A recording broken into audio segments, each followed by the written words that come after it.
గద్వాల్ జిల్లాలో ఘోర రోడ్డు ప్రమాదం చోటు చేసుకుంది. ప్రైవేటు ట్రావెల్స్ కు చెందిన వోల్వో బస్సు ప్రయాణికులతో వెళ్తూ బోల్తా పడింది. హైదరాబాద్ నుంచి చిత్తూరు వెళ్తున్న బస్సు ఎర్రవేలి చౌరస్తా సమీపంలో ఈ ప్రమాదం జరిగింది. వేకువజాము 3 గంటల ప్రాంతంలో ఈ ప్రమాదం సంభవించింది. ఎర్రవేలి చౌరస్తా సమీపంలో బస్సు ఒక్కసారిగా అదుపు తప్పి బోల్తా పడింది.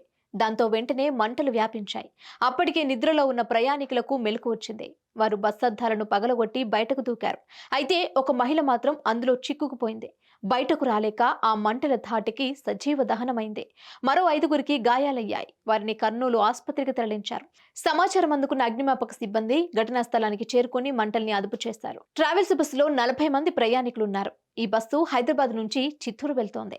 బస్సు ప్రమాదానికి గురి కావడంతో ప్రయాణికులను ప్రత్యామ్నాయ ఏర్పాట్లు చేసి గమ్యస్థానాలకు చేరుస్తున్నారు. ఇక పోలీసులు దీనిపై కేసు నమోదు చేసి దర్యాప్తు చేపట్టారు. బస్సు డ్రైవర్ నిద్రమత్తు వల్ల ఈ సంఘటన జరిగినట్లు పోలీసులు ప్రాథమికంగా అంచనా వేస్తున్నారు.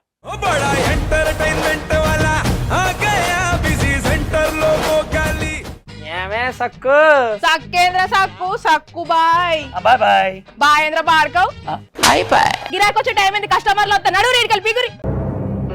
కస్టమర్లు వస్తున్నారు కదా, మాత్రం పొగరు ఉంటది మరి. తగ్గించేద్దాం పొగర్ని. డబ్బులు కట్టేస్తావేంటి కొంప తీసి? లేదు, కస్టమర్లు ఆపేద్దాం. పదా మరి మన బిజినెస్ స్టార్ట్ చేద్దాం.